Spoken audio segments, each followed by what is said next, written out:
Līdz pašam beigām es domāju, ka viņš ir tīrs, saka bijušais drošības policijas virsnieks, kura rokas joprojām nedaudz trīc pēc 25 gadiem. Viņš sēž pretī man tumšā kabinetā Rīgas centrā, un viņa balss ir tikko dzirdama. Bet tad es redzēju dokumentus. Dokumentus, kurus nevajadzēja redzēt nevienam. Tajos bija viss, banku kontu numuri, tikšanās vietas Maskavā, vārdi, kurus es pazinu no 90. gadu sākuma. Un Čeversa vārds bija tur. Ne reizi, ne divas, bet 10 reižu. Viņš apklust un skatās pa logu. Zini, kas ir vissliktākais? Mēs visi to zinājām. Bet neviens nedrīkstēja par to runāt. Jo cilvēki, kas kontrolēja šos dokumentus, bija pārāk ietekmīgi. Pārāk bīstami. Ko šis cilvēks zināja, ko mēs nezinām? Kāpēc viņš runā tikai tagad? Un kas notika ar tiem dokumentiem, kurus viņš redzēja? 90. gadu sākumā Latvija bija kā atvērts tirgus visiem. Rietumu biznesmeni nāca ar saviem projektiem, krievu oligarhi ar saviem miljoniem, un starp viņiem vietējie uzņēmēji, kas mēģināja izdzīvot jaunajā pasaulē. Andris Čevers bija viens no tiem, kas izdzīvoja. Vairāk nekā izdzīvoja, viņš uzplauka. Bet kā tieši? Šis jautājums sāka parādīties latviešu presē jau 1993. gadā. Pirmais raksts parādījās laikrakstā Diena 1993. gada februārī. Žurnālists Jānis Liepiņš rakstīja par dīvainu darījumu starp Čeversa uzņēmumu un Maskavas firmu Interkom. Darījums bija par metāllūžņu eksportu. Uz papīra viss izskatījās likumīgi. Bet Liepiņš uzdeva vienu vienkāršu jautājumu. Kāpēc Čeversa firma maksāja par metāllūžņiem 3 reizes vairāk nekā tirgus cena? Neviens neatbildēja. Raksts pazuda no sabiedrības uzmanības pēc nedēļas. Bet Liepiņš turpināja rakstīt. Viņa nākamais raksts bija par banku. Čevers bija viens no akcionāriem mazajā bankā Baltkrievija Latvija. Banka bija reģistrēta Rīgā, bet lielākā daļa tās klientu bija no Krievijas. Liepiņš atklāja, ka banka veica dīvainas operācijas, nauda nāca no Maskavas, palika Rīgā dažas dienas, un tad aizgāja uz Šveici vai Kipru. Summas bija milzīgas, $10 miljonu mēnesī. Čevers publiski noliedza jebkādu saistību ar šīm operācijām. Viņš teica, ka ir tikai mazs akcionārs un nezina, ko banka dara. Bet dokumenti, kurus Liepiņš ieguva no anonīma avota, rādīja ko citu. Dokumentos bija protokoli no bankas valdes sēdēm. Čeversa paraksts bija uz lēmumiem par šīm operācijām. Viņš zināja. Viņš balsoja par. Viņš pat ierosināja dažas no šīm schēmām. Kad Liepiņš publicēja šos dokumentus, sākās skandāls. Bet ne tāds, kādu varētu gaidīt. Skandāls bija par to, kā Liepiņš ieguva dokumentus. Prokuratūra sāka izmeklēšanu ne par banku, bet par žurnālistu. Liepiņu apsūdzēja par dokumentu zādzību. Viņš zaudēja darbu. Raksti par Čeversu apstājās. Bet baumas neapstājās. Tās kļuva arvien trakākas. Cilvēki runāja par Čeversa ceļojumiem uz Maskavu. Par viņa draugiem starp bijušajiem KGB virsniekiem. Par noslēpumainiem tikšanās vakaros Jūrmalā, kur pulcējās krievu biznesmeni un latviešu politiķi. Daži teica, ka Čevers ir tikai starpnieks. Citi, ka viņš ir aģents. Vēl citi, ka viņš ir naivs uzņēmējs, kuru izmanto citi. Bet neviens nezināja patiesību. Vai arī zināja, bet klusēja. 1994. gadā notika kaut kas dīvains. Drošības policija sāka izmeklēšanu par iespējamu Krievijas ietekmi Latvijas biznesā. Izmeklēšana bija slepena. Neviens nezināja par to, izņemot dažus augstākos ierēdņus. Bet kāds no šiem ierēdņiem runāja? Viņš teica žurnālistam no neatkarīgās, ka Čeversa vārds ir izmeklēšanas materiālos. Ka ir pierādījumi par viņa sakariem ar Maskavas struktūrām. Ka drīz būs aresti. Aresti nekad nenotika. Izmeklēšana tika slēgta pēc 6 mēnešiem. Oficiālais iemesls – nepietiekami pierādījumi. Bet cilvēki, kas strādāja pie šīs izmeklēšanas, stāstīja ko citu. Viņi teica, ka pierādījumi bija. Daudz pierādījumu. Bet kāds no augšas apturēja visu? Kāds, kam bija vara? Kāds, kam bija interese aizsargāt Čeversu? Vai pašu Čeversu? Vai cilvēkus, kas stāvēja aiz viņa? Vai visu sistēmu, kas ļāva šādiem darījumiem notikt?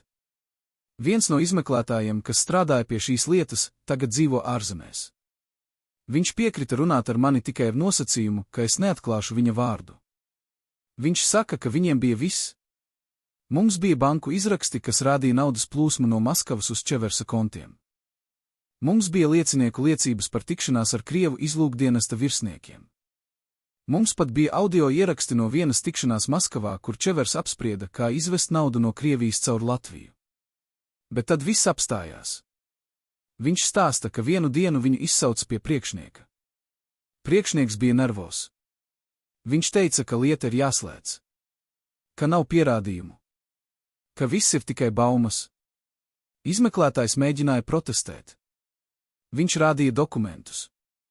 Bet priekšnieks tikai papurināja galvu. Tas nāk no pašas augšas, viņš teica. Mēs nevaram turpināt. Izmeklētājs jautāja, no cik augšas? Priekšnieks neatbildēja. Viņš tikai paskatījās uz viņu un teica, pietiekami augstu, lai tu zaudētu darbu, ja turpināsi jautāt. Pēc dažām nedēļām izmeklētājs pats aizgāja no darba. Viņš teica, ka nevar strādāt sistēmā, kas aizsargā noziedzību. Bet patiesība bija sarežģītāka. Viņam draudēja. Viņa ģimene saņēma telefona zvanus naktī. Viņa auto tika uzlausta, bet nekas netika nozagts. Viņš saprata vēstījumu. Un viņš aizgāja. Tagad, pēc 25 gadiem, viņš joprojām baidās. Es nezinu, vai tie bija krievi vai latvieši vai abi, viņš saka. Bet es zinu, ka Čevers nebija viens. Viņš bija daļa no kaut kā lielāka. Un šī lieta joprojām pastāv. Kas bija šī lielā lieta? Kas aizsargāja Čeversu? Un kāpēc neviens no pierādījumiem nekad nesasniedza tiesu? Lai atbildētu uz šiem jautājumiem, mums jāatgriežas vēl tālāk pagātnē. Jāsaprot, kā Čevers vispār nokļuva šajā pasaulē. Un kas viņš bija pirms tam, kad kļuva par vienu no pretrunīgākajiem uzņēmējiem Latvijā? Andris Čevers dzimis 1957. gadā Rīgā, viņa ģimene bija parasta, tēvs strādāja rūpnīcā, māte bija skolotāja. Neko īpaša. Neko, kas liecinātu par nākotnes biznesmeņa karjeru. Bet Čevers bija gudrs. Viņš mācījās labi skolā, iestājās Latvijas universitātē, studēja ekonomiku. 80. gados viņš strādāja padomju plānošanas komitejā. Parasts padomju ierēdnis ar parastu dzīvi. Bet tad nāca perestroika. Un viss mainījās. Čevers bija viens no pirmajiem, kas saprata, ka vecā sistēma sabrūk. Ka nāk jauna pasaule. Un ka šajā jaunajā pasaulē būs iespējas tiem, kas ir pietiekami drosmīgi un pietiekami gudri. Viņš pameta valsts darbu 1988. gadā un izveidoja savu pirmo uzņēmumu. Oficiāli tas bija kooperatīvs, kas nodarbojās ar datortehnikas remontu. Bet patiesībā tas bija kas vairāk. Bijušais Čeversa kolēģis no tiem laikiem stāsta, ka kooperatīvs bija tikai fasāde. Mēs neremontējām datorus, viņš saka. Mēs tos pārdevām. Mēs tos ieveda no rietumiem un pārdevām padomju iestādēm par 3-4 reizes lielāku cenu. Tas bija puslīdz legāli tolaik. Bet nauda bija milzīga. Čevers kļuva bagāts ļoti ātri.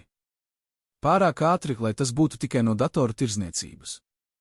Cilvēki sāka jautāt, no kurienes viņam ir nauda? Kā viņš var atļauties jaunu Mercedes, kad lielākā daļa cilvēku nevar atļauties pat Žiguli? Atbilde nāca no negaidītas puses. 1990. gadā, kad Latvija vēl bija PSRS sastāvā, Čevers sāka ceļot uz Maskavu. Bieži. Reizi 2 reizes mēnesī. Viņš teica, ka meklē piegādātājus. Bet cilvēki, kas viņu redzēja Maskavā, stāstīja ko citu. Viņi redzēja viņu dārgās restorānās ar cilvēkiem, kas noteikti nebija piegādātāji. Ar cilvēkiem, kas izskatījās pēc GVB virsniekiem.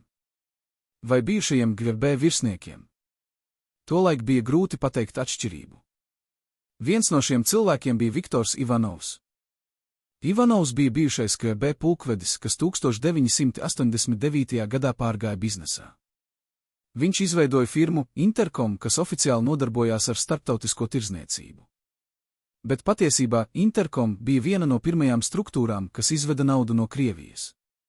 Miljardus rubļu, kas pārvērtās miljonos dolāru rietumu bankās. Un Čevers bija viens no cilvēkiem, kas palīdzēja šo naudu izvest caur Latviju. Kā tas strādāja? Schēma bija vienkārša, bet efektīva. Krievu firma pārdeva kaut ko Čeversa firmai, metālūžņus, kokmateriālus, naftas produktus. Cena bija mākslīgi augsta. Čeversa firma maksāja šo cenu un pārskaitīja naudu uz Latvijas banku. Tad šī nauda tika pārskaitīta uz Rietumu banku kā maksājums par pakalpojumiem.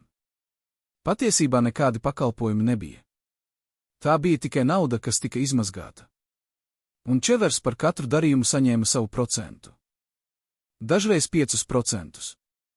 Dažreiz 10%.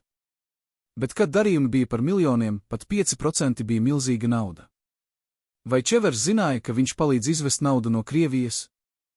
Protams, viņš zināja. Vai viņš zināja, ka šī nauda nāk no nelegāliem avotiem? Tas ir sarežģītāks jautājums. 90. gados Krievijā gandrīz visa nauda nāca no nelegāliem avotiem. Valsts īpašums tika privatizēts par smieklu cenām. Oligarhi pārņēma rūpnīcas un naftas laukus. Un tad viņi mēģināja izvest šo naudu uz rietumiem, pirms kāds viņiem to atņem. Čevers bija tikai viens no daudziem starpniekiem. Bet viņš bija viens no veiksmīgākajiem. Līdz 1993. gadam Čevers bija miljonārs. Viņam bija uzņēmumi Latvijā, Krievijā, Lietuvā. Viņam bija īpašumi Jūrmalā un dzīvoklis Maskavā. Viņš brauca ar Mercedes klases automašīnu un valkāja Armani uzvalku. Viņš bija veiksmīgs. Bet viņš arī bija ievainojams. Jo vairāk viņš nopelnīja, jo vairāk cilvēku sāka jautāt, kā. Un jo vairāk viņš mēģināja slēpt atbildi, jo vairāk cilvēki sāka domāt, ka viņam ir ko slēpt. Vai Čevers bija Krievijas aģents? Vai viņš strādāja izlūkdienestam? Vai viņš bija tikai biznesmenis, kas izmantoja iespējas? Šie jautājumi sāka parādīties presē arvien biežāk. Un Čevers sāka reaģēt. Viņš sūdzēja laikrakstus tiesā par apmelošanu. Viņš deva intervijas, kurās noliedza jebkādas saiknes ar Krievijas spēcdienestiem. Viņš teica, ka viņš ir tikai uzņēmējs, kas dara biznesu. Ka viņš maksā nodokļus Latvijā. Ka viņš ir lojāls Latvijai. Bet cilvēki viņam neticēja. Jo bija pārāk daudz sakritību. Pārāk daudz neskaidru darījumu. Pārāk daudz saikņu ar cilvēkiem, kurus nevajadzētu pazīt. Un tad notika kaut kas, kas mainīja visu. 1995. gada augustā Maskavā tika arestēts Viktors Ivanovs. Viņu apsūdzēja par naudas atmazgāšanu un krāpšanu. Krievu prokuratūra teica, ka Ivanovs izveda no Krievijas vairāk nekā $500 miljonus. Un ka viņš to darīja, izmantojot starpniekus Baltijas valstīs. Čeversa vārds nebija oficiālajos dokumentos. Bet krievu žurnālisti to pieminēja. Un latviešu žurnālisti uztvēra šo informāciju. Čevers atkal noliedza visu. Viņš teica, ka nepazīst Ivanovu. Ka nekad nav ar viņu darījis biznesu. Bet tad parādījās fotogrāfija. Fotogrāfija no 1993. gada, kurā Čevers un Ivanovs sēž kopā restorānā Maskavā. Viņi smaida. Viņi šķiet kā labi draugi. Kad žurnālisti parādīja šo fotogrāfiju Čeversam, viņš teica, ka neatceras šo tikšanos. Ka tas bija tikai nejaušs biznesa vakars. Ka viņš tikās ar daudziem cilvēkiem un neatceras visus. Bet viņa seja fotogrāfijā teica ko citu. Viņš atcerējās. Un viņš zināja, ka tagad visi zina. Pēc šī skandāla Čevers kļuva klusāks. Viņš vairs nedeva intervijas. Viņš vairs neparādījās publiskos pasākumos. Viņš turpināja darīt biznesu, bet daudz uzmanīgāk. Viņš slēdza dažus no saviem uzņēmumiem Krievijā. Viņš pārdeva savas akcijas bankā Baltkrievija Latvija. Viņš mēģināja attālināties no visa, kas saistīts ar Krieviju. Bet bija par vēlu. Viņa reputācija bija sabojāta. Cilvēki viņu atcerējās kā to, kas strādāja ar krieviem. Kā to, kam ir Maskavas nauda. Kā to, kam nevar uzticēties. Bet vai tas bija taisnīgi? Vai Čevers tiešām bija tas, par ko viņu uzskatīja? Vai viņš bija Krievijas ietekmes aģents? Vai viņš bija tikai biznesmenis, kas nokļuva nepareizajā vietā nepareizajā laikā? Lai atbildētu uz šiem jautājumiem, mums jāskatās uz pierādījumiem. Uz dokumentiem, kas pastāv. Uz liecībām, kas ir. Un uz to, ko mēs nezinām, bet varam nojaust. Pirmais dokuments, kas mums ir bankas izraksts no 1993. gada. Šis izraksts rāda, ka Čeversa firma Baltcom saņēma pārskaitījumu no Maskavas firmas Intercom par summu $3,800,000. Maksājuma mērķis par metāllūžņu piegādi. Bet, kad žurnālisti pārbaudīja, vai šāda piegāde tiešām notika, viņi neko neatrada. Neviens muitas dokuments. Neviens transporta dokuments. Nekas. Tikai nauda, kas nāca no Maskavas un palika Latvijā. Otrais dokuments ir protokols no bankas Baltkrievija-Latvija valdes sēdes. Datums – 1994. gada marts. Protokolā ir ieraksts par lēmumu atļaut īpašas operācijas ar klientiem no Krievijas. Čeversa paraksts ir uz šī protokola. Viņš balsoja par. Kas bija šīs īpašās operācijas? Protokolā tas nav paskaidrots. Bet cilvēki, kas strādāja bankā, stāsta, ka tās bija operācijas, kas ļāva pārskaitīt naudu bez parastajām pārbaudēm. Bez jautājumiem par naudas izcelsmi. Bez ziņošanas finanšu policijā. Trešais dokuments ir vēstule no Latvijas drošības policijas uz Krievijas FSB. Datums – 1995. gada septembris. Vēstulē drošības policija lūdz informāciju par Viktoru Ivanovu un viņa sakariem ar Latvijas uzņēmējiem. Čeversa vārds ir minēts šajā vēstulē. FSB atbildēja pēc 3 mēnešiem. Viņi teica, ka Ivanovs ir zināms viņiem, bet ka viņi nevar dalīties ar informāciju par viņa kontaktiem. Oficiāls atteikums. Bet starp rindām bija lasāms cits vēstījums: jā, mēs zinām par Čeversu, bet mēs viņu aizsargājam. Ceturtais dokuments ir audio ieraksts. Šis ieraksts tika izdarīts 1994. gada novembrī Maskavā. Ierakstā dzirdamas 2 balsis, viena ir Čeversa, otra ir nezināma. Viņi runā par naudas pārskaitījumu. Čevers jautā, vai nauda ir droša? Otra balss atbild: jā, viss ir kārtībā, neviens neko nezinās. Čevers jautā, cik ilgi mēs varam turpināt? Otra balss smejas, kamēr vien tu maksā savu daļu. Ieraksts ilgs tikai 2 minūtes. Bet šīs 2 minūtes ir pietiekamas, lai saprastu, Čevers zināja, ko viņš dara. Un viņš to darīja apzināti. Bet šie dokumenti nekad nesasniedza tiesu. Kāpēc? Oficiālais iemesls – tie tika iegūti nelikumīgi. Audio ieraksts tika izdarīts bez tiesas ordera. Bankas dokumenti tika nopludināti no iekšienes. Drošības policijas vēstule bija slepena un nevarēja tikt izmantota kā pierādījums. Bet vai tas bija īstais iemesls? Vai arī kāds vienkārši negribēja, lai šie dokumenti kļūst publiski? Kāds, kam bija vara apturēt izmeklēšanu? Kāds, kam bija interese aizsargāt ne tikai Čeversu, bet visu sistēmu? Lai saprastu, kas bija šis kāds, mums jāskatās uz politisko situāciju Latvijā 90. gados. Latvija tikko bija atguvusi neatkarību. Valsts bija vāja. Ekonomika bija hausā. Un bija cilvēki, kas izmantoja šo hausu. Cilvēki, kas nopelnīja miljonus uz valsts īpašumu privatizācijas. Cilvēki, kas izveidoja saiknes ar Krievijas oligarhiem. Cilvēki, kas kontrolēja bankas, uzņēmumus, pat politiķus. Un Čevers bija daļa no šīs sistēmas. Bet viņš nebija galvenais. Viņš bija tikai viens no daudziem. Un ja viņš tiktu notiesāts, tad visa sistēma varētu sabrukt. Tāpēc viņu aizsargāja. Ne tāpēc, ka viņš bija īpašs, bet tāpēc, ka viņa krišana nozīmētu citu krišanu. Un šie citi bija pārāk ietekmīgi, lai ļautu tam notikt. Viņi izmantoja savu ietekmi prokuratūrā. Viņi izmantoja savu ietekmi tiesās. Viņi izmantoja savu ietekmi medijos. Un viņi panāca, ka Čeversa lieta tika slēgta. Ka pierādījumi pazuda. Ka liecinieki klusēja. Ka viss tika aizmirsts. Bet vai tiešām viss tika aizmirsts? Vai arī cilvēki joprojām atceras? Un vai šie cilvēki ir gatavi runāt tagad, pēc 25 gadiem? Tas ir jautājums, uz kuru mēs mēģināsim atbildēt nākamajās nodaļās. Jo patiesība par Čeversu nav tikai par viņu. Tā ir par visu sistēmu, kas ļāva viņam darīt to, ko viņš darīja. Par cilvēkiem, kas viņu aizsargāja. Par naudu, kas plūda caur Latviju. Un par to, kā visa šī nauda mainīja mūsu valsti. Uz visiem laikiem. 1996. gadā Rīgā notika kaut kas, par ko gandrīz neviens nerunāja. Slepenā sanāksmē vienā no Jūrmalas villām pulcējās 20 cilvēki.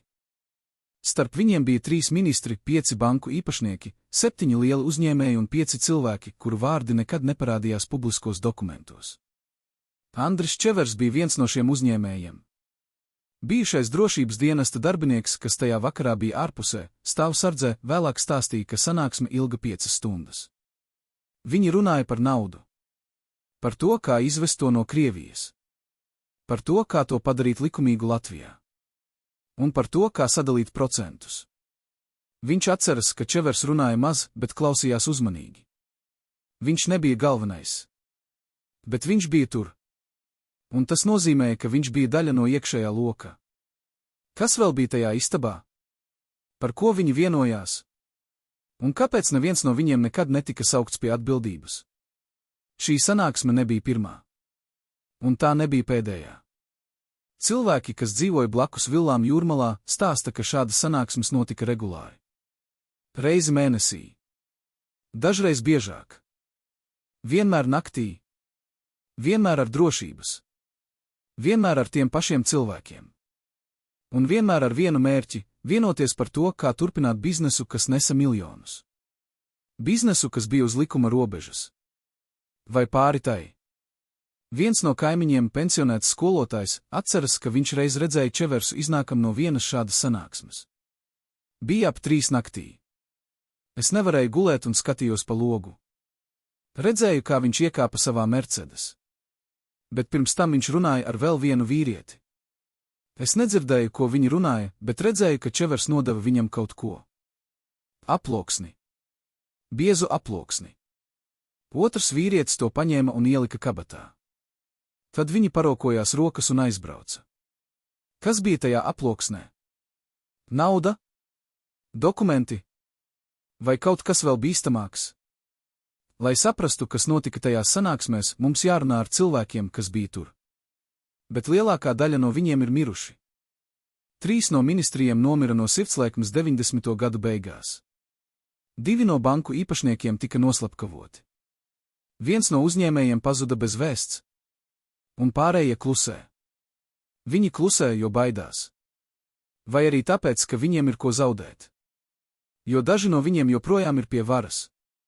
Joprojām ir bagāti. Joprojām kontrolē biznesus un politiku. Bet viens cilvēks piekrita runāt. Viņš lūdza, lai es nesaku viņa vārdu. Lai es nesaku, kur viņš dzīvo. Lai es pat nesaku, kādu lomu viņš spēlēja tajā sistēmā. Bet viņš gribēja, lai patiesība tiktu izstāstīta. Es esmu vecs, viņš saka. Man nav daudz laika. Un es gribu, lai cilvēki zina, kas īsti notika. Viņš stāsta, ka sanāksmes bija ļoti organizētas. Bija kārtība. Bija noteikumi. Neviens nedrīkstēja ierakstīt. Neviens nedrīkstēja runāt par to, kas notiek ārpusē. Un neviens nedrīkstēja nodot otru. Viņš stāsta, ka Čevers pievienojās šai grupai 1992. gadā. Viņu iepazīstināja Viktors Ivanovs. Ivanovs teica, ka Čevers ir uzticams. Ka viņš zina, kā strādāt ar krieviem. Ka viņš var palīdzēt izvest naudu. Un mēs viņam noticējām. Sākumā Čevers darīja tikai mazus darījumus. Dažus $100,000. Bet tad summas auga. Līdz 1994. gadam viņš jau pārvaldīja miljonus. Viņš bija kļuvis par vienu no galvenajiem starpniekiem. Bet kas tieši bija Čeversa loma? Viņš bija tilts, stāsta mans avots. Viņš pazina cilvēkus Maskavā. Viņš pazina cilvēkus Rīgā, un viņš zināja, kā savienot viņus kopā. Krievu oligarhs gribēja izvest naudu, Čevers zināja, kura banka Rīgā to pieņems. Latvijas politiķis gribēja naudu savai kampaņai, Čevers zināja, kurš Krievu sponsors to dos. Viss bija par saiknēm. Un Čeversam bija labākās saiknes. Bet vai Čevers strādāja Krievijas izlūkdienestam? Šis jautājums ir sarežģītāks. Es nezinu, saka mans avots. Viņš nekad to neteica. Bet bija lietas, kas lika man domāt. Reiz 1993. gadā mēs bijām sanāksmē. Runājām par vienu darījumu. Lielu darījumu. Un Čevers pēkšņi teica, man jāpārbauda ar Maskavu. Mēs jautājām, ar ko Maskavā? Viņš tikai pasmaidīja un teica, ar cilvēkiem, kas lemj. Mēs nesapratām, ko viņš domā. Bet vēlāk es sapratu. Viņš runāja par FSB. Vai vismaz par cilvēkiem, kas bija saistīti ar FSB. Vai tas nozīmē, ka Čevers bija aģents? Ne obligāti, turpina mans avots. 90. gados Krievijā nebija skaidras robežas starp biznesu un izlūkdienestiem. Daudzi biznesmeni bija bijušie GB virsnieki. Daudzi GB virsnieki kļuva par biznesmeņiem. Un visi viņi strādāja kopā. Čevers vienkārši bija daļa no šīs sistēmas. Viņš darīja, ko viņam teica. Un viņš par to labi nopelnīja. Cik labi? Es nezinu precīzas summas, saka mans avots. Bet es zinu, ka līdz 1995. gadam viņam bija vismaz $10 miljoni. Varbūt vairāk. Viņam bija īpašumi Latvijā, Krievijā, Šveicē. Viņam bija konti vairākās bankās. Viņš bija bagāts. Ļoti bagāts. Bet tad viss sāka sabrukt. Pirmais trieciens bija Ivanova arests. Tas bija signāls, ka Krievijā lietas mainās. Ka vecā sistēma vairs nestrādā. Un ka mums jābūt uzmanīgiem. Otrais trieciens bija Latvijas drošības policijas izmeklēšana.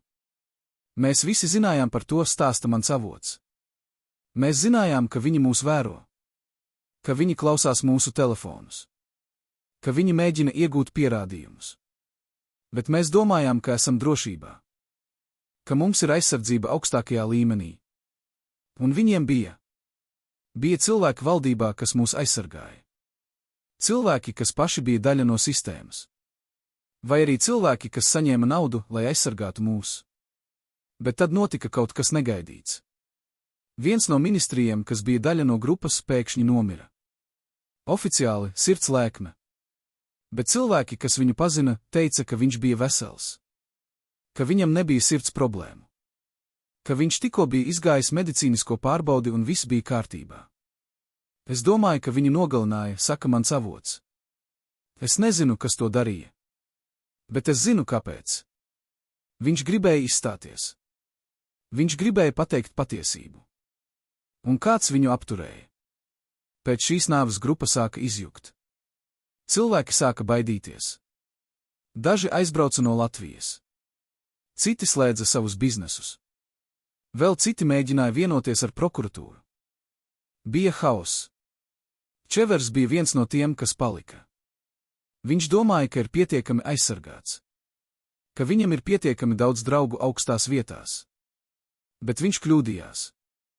1996. gada sākumā pret Čeversu tika uzsākta jauna izmeklēšana. Šoreiz par nodokļu nemaksāšanu. Tas bija veids, kā viņu dabūt, stāsta mans avots. Viņi nevarēja pierādīt naudas atmazgāšanu. Viņi nevarēja pierādīt saiknes ar Krievijas izlūkdienestiem. Bet viņi varēja pierādīt, ka viņš nemaksāja nodokļus. Un tas bija pietiekami. Izmeklēšana ilga 6 mēnešus.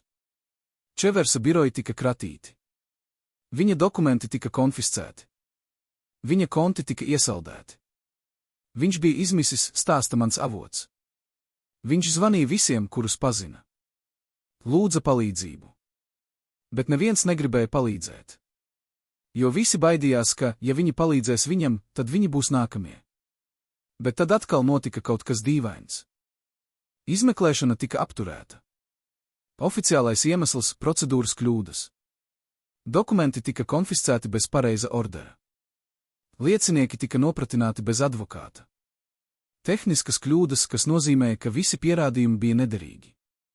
Tas nebija nejaušs, saka mans avots. Tas bija plānots. Kāds augstāk gribēja, lai Čevers tiktu atbrīvots. Un viņi panāca, lai izmeklēšana tiktu sabojāta. Kas bija šis kāds? Es domāju, ka tas bija pats premjerministrs, saka mans avots. Viņš bija daļa no sistēmas. Viņš saņēma naudu no tiem pašiem avotiem. Un viņš zināja, ka, ja Čevers runās, tad viņš būs nākamais, kas krīt. Vai tas ir tiesa? Vai premjerministrs tiešām bija iesaistīts? Mums nav tiešu pierādījumu. Bet ir daudz netiešu. Ir dokumenti, kas rāda, ka premjerministra biroja darbinieki sazinājās ar Čeversa advokātiem. Ir liecības, ka premjerministrs personīgi tikās ar prokuratūras vadītāju pirms izmeklēšanas apturēšanas. Un ir fakts, ka pēc tam, kad Čevers tika atbrīvots, premjerministra partija saņēma lielu ziedojumu no anonīma avota. Vai šis ziedojums nāca no Čeversa? Vai no viņa Krievu partneriem? Mēs nezinām. Bet sakritība ir pārāk liela, lai to ignorētu. Un tā nav vienīgā sakritība. Pēc tam, kad Čevers tika atbrīvots, vairāki žurnālisti, kas rakstīja par viņu, zaudēja darbu. Viens no viņiem bija Jānis Liepiņš, tas pats žurnālists, kas pirmais sāka rakstīt par Čeversa saiknēm ar Krieviju. Man pateica, ka es esmu pārāk agresīvs, stāsta Liepiņš. Ka es rakstu bez pierādījumiem. Ka es apmeloju cilvēkus. Bet patiesība bija, ka kāds gribēja, lai es apklust. Liepiņš mēģināja turpināt rakstīt kā brīvais žurnālists. Bet neviens laikraksts negribēja publicēt viņa rakstus. Viņi visi baidījās, viņš saka. Viņi zināja, ka, ja viņi publicēs manus rakstus, tad viņi būs nākamie, kas tiks saukti tiesā. Vai kas zaudēs reklāmas līgumus? Vai kas saskarsies ar nodokļu pārbaudi? Sistēma bija perfekta. Viņi neapturēja tevi ar varu. Viņi apturēja tevi ar bailēm. Un tas strādāja. Līdz 1997. gadam gandrīz neviens vairs nerakstīja par Čeversu. Viņš bija kļuvis par tabu tēmu. Bet baumas neapstājās. Cilvēki joprojām runāja. Par Čeversa ceļojumiem uz Maskavu. Par viņa draugiem starp Krievu oligarhiem. Par noslēpumainajiem darījumiem. Un par to, ka viņš joprojām ir daļa no sistēmas, kas kontrolē naudu, kas plūst caur Latviju. Viņš kļuva uzmanīgāks, stāsta mans avots. Viņš vairs nedarbojās tik atklāti. Viņš izmantoja starpniekus. Viņš izveidoja sarežģītas uzņēmumu struktūras, kur neviens nevarēja izsekot, kam pieder kas. Bet viņš joprojām bija tur. Joprojām nopelnīja. Joprojām bija daļa no spēles. Cik ilgi tas turpinājās? Līdz pat 2000 gadiem, saka mans avots. Tad lietas atkal mainījās. Latvija gatavojās iestāties Eiropas Savienībā. Bija jaunas prasības. Jaunas pārbaudas. Un vecā sistēma vairs nevarēja strādāt tik brīvi. Daži no grupas locekļiem aizgāja no biznesa. Citi pārcēla savus biznesus uz citām valstīm. Bet Čevers palika. Viņš pielāgojās. Viņš vienmēr pielāgojās. Vai Čevers joprojām ir aktīvs? Vai viņš joprojām dara biznesu ar Krieviju? Es nezinu, saka mans avots. Es vairs nesekoju viņam. Bet es zinu, ka cilvēki kā viņš nekad pilnībā neaiziet. Viņi vienkārši kļūst neredzamāki.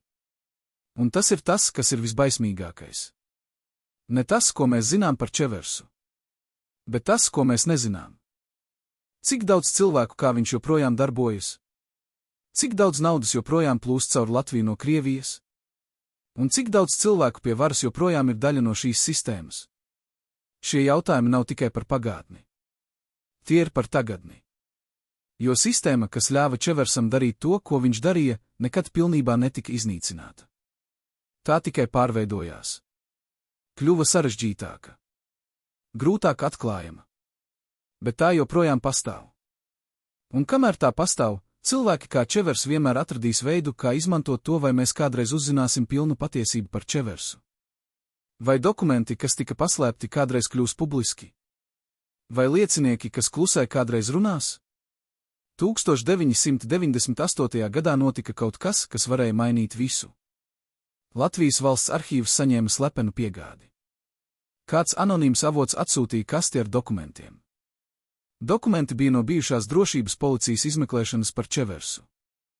Tie bija dokumenti, kas oficiāli bija iznīcināti. Bet kāds bija saglabājis kopijas. Un tagad šis kāds gribēja, lai patiesība tiktu atklāta. Arhīva darbinieki bija šokā. Viņi nekad nebija redzējuši neko tādu.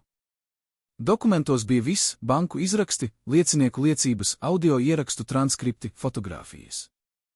Viss, kas bija vajadzīgs, lai pierādītu Čeversa vainu. Bet bija viena problēma. Dokumenti bija iegūti nelikumīgi.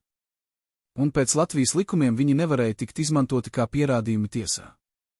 Mēs zinājām, ka mums ir bumba rokās, stāsta viens no arhīva darbiniekiem. Bet mēs nezinājām, ko ar to darīt. Viņi konsultējās ar juristiem. Juristi teica, ka dokumenti nevar tikt izmantoti. Viņi konsultējās ar prokuratūru. Prokuratūra teica to pašu. Viņi pat konsultējās ar valdību. Bet valdība negribēja iesaistīties. Viņi visi baidījās, stāsta arhīva darbinieks. Viņi visi zināja, ka, ja šie dokumenti kļūs publiski, tad tas būs skandāls. Liels skandāls. Un daudzi cilvēki zaudēs savas karjeras. Varbūt pat brīvību. Tāpēc dokumenti tika noslēgti. Viņi tika ievietoti īpašā arhīva sadaļā, kur piekļuve ir ierobežota. Oficiāli viņi ir pieejami pētniekiem. Bet praksē neviens nevar tos dabūt.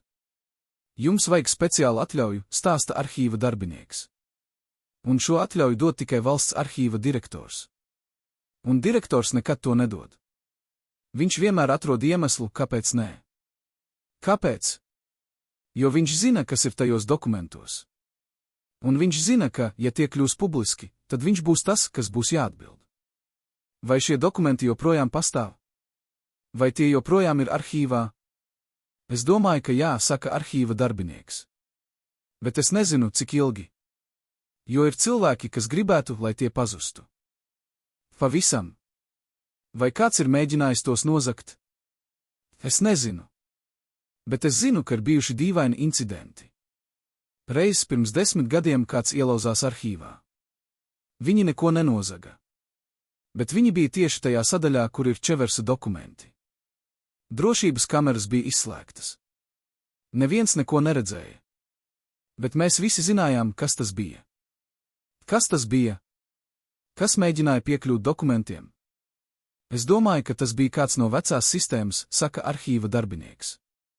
Kāds, kas gribēja pārbaudīt, vai dokumenti joprojām ir tur. Vai arī kāds, kas gribēja tos iznīcināt. Bet viņi neizdevās. Vai vismaz es ceru, ka viņi neizdevās. Vai jūs esat redzējuši šos dokumentus? Jā, viņš saka. Es tos esmu redzējis.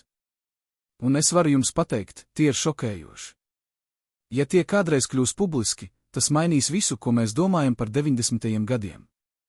Par to, kā Latvija kļuva neatkarīga. Un par to, kas īsti kontrolēja mūsu valsti. Bet vai tie kādreiz kļūs publiski? Vai kāds būs pietiekami drosmīgs, lai tos atklātu? Vai arī tie paliks slēpti uz visiem laikiem, aizsargājot cilvēkus, kas joprojām ir pie varas? Šie jautājumi paliek bez atbildes. Bet viena lieta ir skaidra, patiesība par Čeversu joprojām ir kaut kur tur. Dokumentos, kas gaida, lai kāds tos atklātu. Liecībās, kas gaida, lai kāds tās uzklausītu. Un atmiņās, kas gaida, lai kāds tās pierakstītu. Jautājums ir tikai, vai mēs esam gatavi šai patiesībai? Vai mēs esam gatavi uzzināt, cik dziļi korupcija un Krievijas ietekme bija iesakņojusies mūsu valstī? Vai mēs esam gatavi saskarties ar to, ka cilvēki, kuriem mēs uzticējāmies, mūs nodeva? Režģis Čevers un Krievijas nauda, mīts vai patiesība? Pierādījumi šokē. Režģis turpinājums, 3. daļa 2001. gadā Rīgā parādījās jauns cilvēks. Viņa vārds bija Sergejs Morozovs, un viņš teica, ka ir žurnālists no Maskavas. Viņš īrēja dzīvokli centrā, sāka apmeklēt preses konferences un uzdot jautājumus par Latvijas un Krievijas ekonomiskajām attiecībām. Cilvēki domāja, ka viņš ir parasts žurnālists. Bet viņš nebija. Bijušais drošības policijas virsnieks, kas viņu vēroja, stāsta ko citu. Mēs zinājām, ka viņš nav žurnālists. Viņa jautājumi bija pārāk precīzi. Viņš zināja lietas, ko parasts žurnālists nevarētu zināt. Un viņš interesējās par konkrētiem cilvēkiem. Viens no viņiem bija Čevers. Kāpēc Maskava sūtīja cilvēku, lai izmeklētu Čeversu? Ko viņi gribēja uzzināt? Un kas notika ar informāciju, ko Morozovs savāca? Morozovs pavadīja Rīgā 8 mēnešus. Viņš intervēja 10 cilvēku. Viņš pārbaudīja 100 dokumentu. Un viņš izveidoja pilnu bildi par to, kā nauda plūda no Krievijas caur Latviju 90. gados. Viņš bija profesionāls, stāsta drošības policijas virsnieks. Viņš nekad neuzdeva tiešus jautājumus. Viņš vienmēr gāja apkārt. Bet beigās viņš uzzināja visu, ko gribēja. Kad Morozovs aizbrauca no Rīgas, viņš atstāja aiz sevis tikai jautājumus. Neviens nezināja, kāpēc viņš tiešām bija šeit. Neviens nezināja, kam viņš strādāja. Un neviens nezināja, ko viņš darīs ar informāciju, ko savāca. Bet pēc 6 mēnešiem atbilde nāca. Maskavā parādījās raksts laikrakstā Komersant. Rakstā bija detalizēta analīze par to, kā Latvija tika izmantota naudas atmazgāšanai 90. gados. Un rakstā bija minēts Čeversa vārds. Ne kā galvenais varonis, bet kā viens no daudziem starpniekiem, kas palīdzēja Krievu oligarhiem izvest naudu. Raksts bija objektīvs. Tas neapsūdzēja Čeversu. Tas tikai aprakstīja faktus. Bet fakti bija pietiekami, lai radītu jautājumus. Latvijas mediji uztvēra šo rakstu. Daži no viņiem pārpublicēja to, citi rakstīja savus komentārus. Un pēkšņi Čevers atkal bija ziņās. Pēc 5 gadiem klusuma. Pēc 5 gadiem, kad neviens par viņu nerunāja. Tagad visi atkal runāja. Un Čevers bija spiests rēģēt. Viņš deva interviju laikrakstam Diena. Intervijā viņš noliedza visas apsūdzības. Viņš teica, ka viņš ir tīrs biznesmenis. Ka viņš nekad nav darījis neko nelikumīgu. Ka viss, ko par viņu raksta, ir melīgi. Bet viņa balss intervijā nebija pārliecinoša. Viņš šķita nervos. Aizsardzības pozīcijā. Kā cilvēks, kas zina, ka patiesība ir sarežģītāka, nekā viņš grib atzīt. Pēc šīs intervijas notika kaut kas negaidīts. Viens no Čeversa bijušajiem partneriem publiski paziņoja, ka viņš ir gatavs liecināt. Viņa vārds bija Juris Kalniņš, un viņš bija bijis Čeversa uzņēmuma Baltkom finanšu direktors no 1992. līdz 1995. gadam. Es vairs nevaru klusēt, viņš teica preses konferencē. Es zinu, kas īsti notika. Es zinu, no kurienes nāca nauda. Un es zinu, kur tā aizgāja. Un es gribu, lai cilvēki zina patiesību. Kalniņa atklājumi bija šokējoši. Viņš stāstīja, ka Baltkom bija tikai fasāde. Ka īstais bizness notika caur citiem uzņēmumiem, kas bija reģistrēti offshore zonās. Ka nauda nāca no Krievijas caur sarežģītu banku pārskaitījumu ķēdi. Un ka Čevers personīgi kontrolēja katru darījumu. Nekas nenotika bez viņa apstiprinājuma, Kalniņš teica. Viņš zināja katru detaļu. Katru summu. Katru kontu. Viņš bija prātā viss. Bet Kalniņa liecība bija vēl šokējošāka. Viņš stāstīja par konkrētiem darījumiem. Par to, kā 1993. gadā Baltkom saņēma $15 miljonus no Maskavas firmas par konsultāciju pakalpojumiem. Bet nekādi pakalpojumi netika sniegti. Nauda vienkārši nāca, palika Latvijas bankā 2 nedēļas, un tad aizgāja uz Šveici. Tas bija tīra naudas atmazgāšana, Kalniņš teica. Un mēs visi to zinājām. Bet neviens neko neteica. Jo nauda bija pārāk laba. Kalniņš arī stāstīja par Čeversa sakariem ar Krievijas izlūkdienestiem. Viņš teica, ka reiz 1994. gadā viņš bija kopā ar Čeversu Maskavā. Viņi tikās ar cilvēku, kuru Čevers iepazīstināja kā draugu no vecajiem laikiem. Bet Kalniņš vēlāk uzzināja, ka šis cilvēks bija FSB pulkvedis. Viņi runāja par lietām, ko es nesapratu, Kalniņš stāsta. Par kodiem. Par maršrutiem. Par drošību. Tas nebija parasts biznesa saruna. Tas bija kaut kas cits. Vai Kalniņa liecība bija ticama? Vai viņš runāja patiesību? Prokuratūra sāka pārbaudi. Bet pārbauda ilga tikai 3 mēnešus. Tad tā tika slēgta. Oficiālais iemesls - Kalniņa liecība nebija pietiekama. Viņš nevarēja sniegt dokumentus. Viņš nevarēja nosaukt konkrētus datumus. Viņš nevarēja pierādīt savus apgalvojumus. Tas ir tikai viņa vārds pret Čeversa vārdu, prokurors teica. Un tas nav pietiekami. Bet cilvēki, kas pazina Kalniņu, teica ko citu. Viņi teica, ka viņam bija dokumenti. Ka viņš bija saglabājis kopijas no Baltkom grāmatvedības. Ka viņam bija pierādījumi. Bet tad, nedēļu pirms viņam bija jāiesniedz šie dokumenti prokuratūrai, viņa māja tika uzlausta. Zagļi paņēma viņa datoru, viņa dokumentus un viņa rezerves kopijas. Bet viņi neatstāja neko citu. Ne naudu. Ne juvelieru izstrādājumus. Ne elektroniku. Tikai dokumentus. Tas nebija nejaušs, Kalniņš teica. Viņi zināja, ko viņi meklē. Un viņi to atrada. Pēc šī incidenta Kalniņš kļuva kluss. Viņš vairs nedeva intervijas. Viņš vairs nerunāja ar žurnālistiem.